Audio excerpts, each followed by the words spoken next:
based here in, well, we're based in Brooklyn, which we're in Queens, so not exactly here. I just want to start off by saying it's a real pleasure to be here. This has been really fun to listen to all these great presentations. Interborough is really interested in tactical urbanism. We have been since we started in 2002. And I was going to start by showing you a few early projects where we did a lot of tactical projects, but I'm not going to because it's past my bedtime, and probably a lot of you guys want to party. But tactical urbanism has always been a big part of our work, so I'm going to skip over all this weird stuff and talk about this project, which is called HoldingPattern. And this is a project that we did for MoMA PS1 this summer. And so for those of you who don't know, every year MoMA PS1 commissions an architecture firm to design and build a setting for big Saturday afternoon parties called warm-ups. The program is basically take this courtyard and provide seating and shade for the roughly 6,000 visitors who come to this place every weekend from June to October. You have to build everything yourself. You have a small budget, and you have 4 months. So it's a temporary project.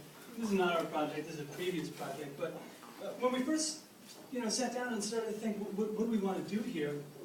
We started wondering what happens to all this stuff when these projects are over. Does it get thrown out? So our first thought was that it probably makes sense to recycle. Could we design and build something that could be put to a different use once warm-up is over? That was our first thought. Second thing we thought was, PS1 is located in what you all know is the most greatest, most awesomest place ever in the world, Queens. Yeah, it's here for Queens. And while PS1 is really nice and they do a lot of community outreach, it seems a little bit insulated in some ways from the wonderful stuff happening right on the other side of those 16-foot high concrete walls. If you look at the view of PS1 from, let's say, Checker Management Taxi Corporation across the street, it's not that great, right? It's kind of an FU, that concrete wall. So these are the two things we wanted to do. We wanted to recycle, and we wanted to undermine that 16-foot tall concrete wall. So we started talking to people, and one person we talked to was the guy who owns this business.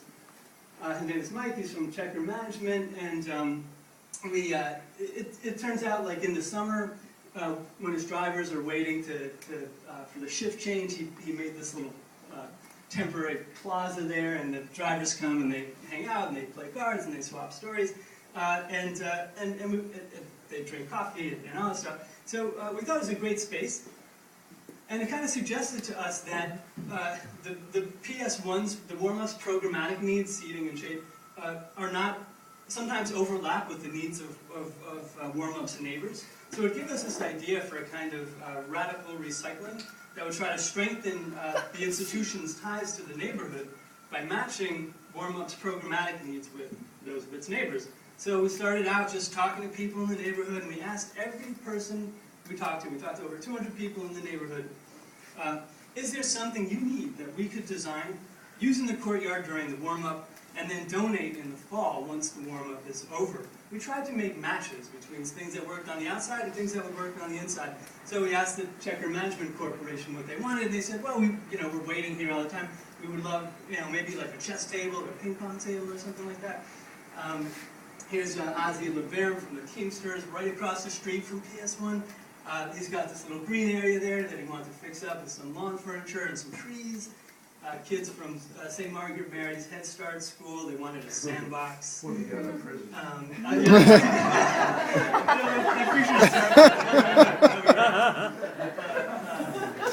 appreciate compost tumblers, benches. This is Terry from Variety Boys and Girls Club, who really wanted a lifeguard chair for a new pool that he had, but he also wanted some trees to separate the playground from 21st Street. The dogs, they wanted some new mulch because the mulch is really tough. The ground's really tough on the paws at the local dog park. This is Eric from the Long Island City School of Ballet, and he wanted some mirrors.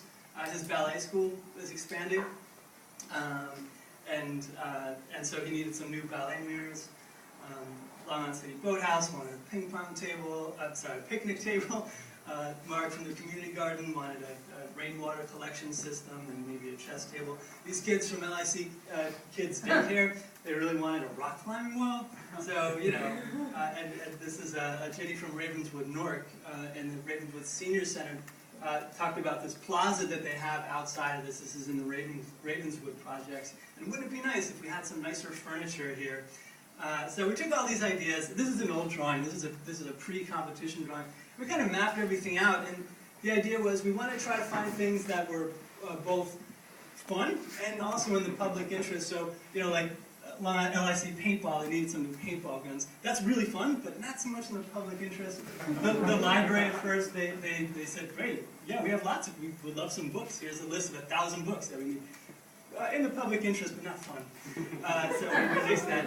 So here's what we came up with at the end of the day. We have 80-something objects and 84 trees that we designed. Here's a photograph of every space that is present right now, being improved with HoldingPattern stuff. Here's a map. The name of this map is "What's good for Long Island City is good for MoMA PS1," and it shows where all this stuff is going. And so this is really a kind of a neighborhood improvement project in disguise. We thought that we could leverage the money from this project to kind of make an urban design project out of what traditionally has been just an architecture project. So for example, here are some of the spaces where we're planting trees, the trees from the project. You can see that they're in need of some trees, and they're getting some right now as we speak. The trees are being planted. Okay. So, here's a kind of illustration that we made that tells you the story. So we start out, we ask people what they wanted. You know, now we're starting to give people the stuff, but what I want to talk about now is what happens during the summer when things are in a holding pattern. What did we do in the courtyard? So we kind of think of this as a kind of Iron Chef theory of design. Iron Chef's given a bunch of ingredients and under tremendous time constraints, and the live audience has to make an amazing meal. And so similarly, we work with a lot of materials and objects and different needs to take all this stuff and all these delicious ingredients and make a wonderful meal out of it. So I just want to take you through some of the stuff. We mentioned that we had 84 trees. Here's a site plan. And so we decided to aggregate the trees into a tree room. And here's what it looks like. It's really wonderful. And we'll have to talk about the past tense because it's now deinstalled. It was really wonderful, and it smelled different, and it created like it grew a lot of mold and grass and mushrooms over the summer and everything. And so it provided a nice space to kind of cool off. It worked really well during the warm-ups.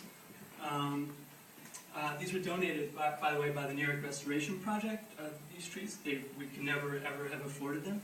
Another room right here is this little courtyard room where we decided to, remember Eric from the ballet school, he wanted mirrors, so we decided to kind of reference minimalism here and make a little hall of mirrors. So these mirrors are now at the ballet school. And then there's this main space in here with the main courtyard, which we call the public rec room. And this is where we place most of the other stuff. This is a picture looking at the separation of the tree room and then the rec room on the left. So you can see some of the objects in the holding pattern. So the sandbox, the picnic tables, bike stands, foosball tables, ping pong tables. There's the lifeguard chair, the pools. We worked with, we created a labeling system, so we made museum labels. We worked with the graphic design company Thumb projects, and so you saw what the object was, and in each case, where exactly it's going. And we made these little tags also that were on all the objects that explain exactly where each object was going. So if you were a kid, you could come and, from PS17, or if you went to the Forest Hills Library, you could come in here and check on your tree during the summer. Or, you could check on your foosball table if you're the Jacob Reese Neighborhood Settlement. And then we got a brand, and we used a branding iron to brand all the wooden furniture. We decided to design all the furniture ourselves and make them all part of a family. They're all plywood with a white stripe. They all have this kind of white highlight. And so here you can see just people kind of having a good time. This is a misting stage that was prompted by the Five Points Aerosol Art Center, a graffiti museum. They wanted a modular stage to breakdance on, so we provided the stage, but we also shot water up out of it. You know, so there's the lifeguard's chair in action, the rock climbing wall for Long Island City kids, the sandbox, chess tables, foosball tables, chaise lounges. There's a kind of Bees Meets Judd aesthetic going on here. We like the kind of combination of the, we like mixing up high and low and everything in between. And here it is on warm-up day. Another really important thing we did was we opened the courtyard up to the people who we worked with. So we didn't have a budget for this, but we said, you know, to the kids at the Long Island City School of Ballet, the place is yours, man. You know, do you want to have an event at MoMA? Go for it. So you remember Eric here. Here's his mirrors. And here's the ballet kids actually having a ballet performance at MoMA inside of their ballet room. We had the Queen's Library come, and the Queen's Library is getting a lot of trees out of this project. And here they are doing readings for kids and stuff. New York Iris Center, which is just basically across the street from MoMA PS1. They did these Irish quilting workshops, and it was really wonderful. And for us, this is what the real highlight of the project was, to see people come and take advantage, claim the space as their own, and actually most of these people had never even been on the other side of these walls, even though they're right across the street.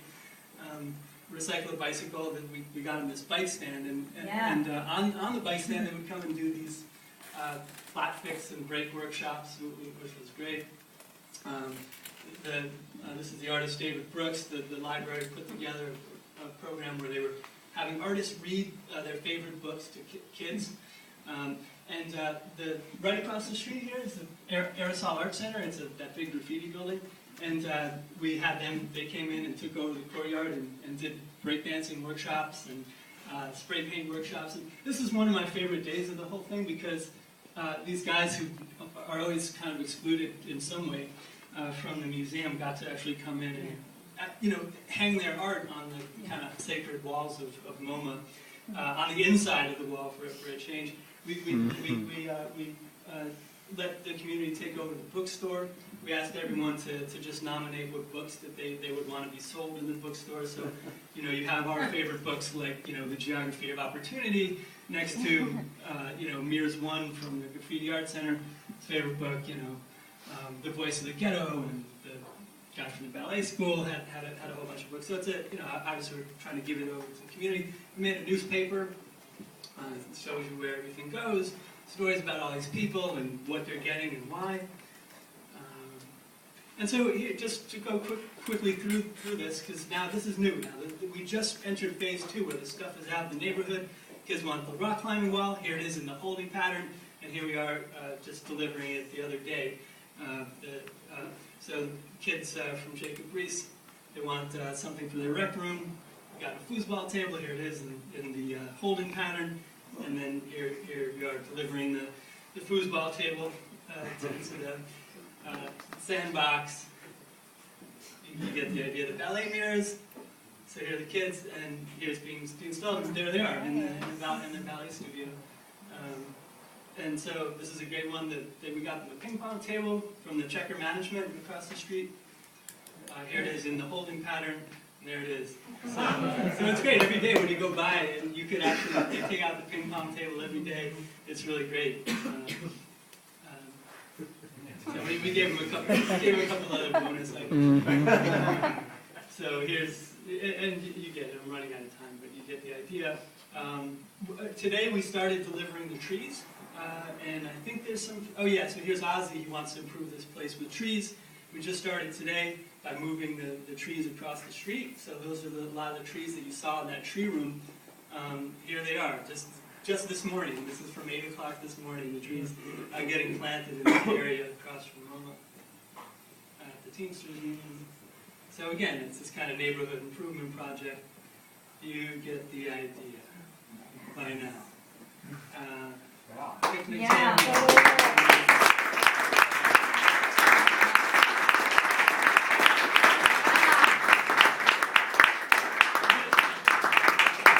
There's also this canopy, which a lot of people think is the project, and a lot of the press we got was like, they built this canopy. But that really was just a nice, a simple way for us to create a lot of shade sorry, just over models, but and creates a really nice pattern on the ground. And it's really a shape that's just derived from the building. It's not a complex computer algorithm. It just reveals the crazy, funny shape that is already there in that courtyard. Okay. Yeah.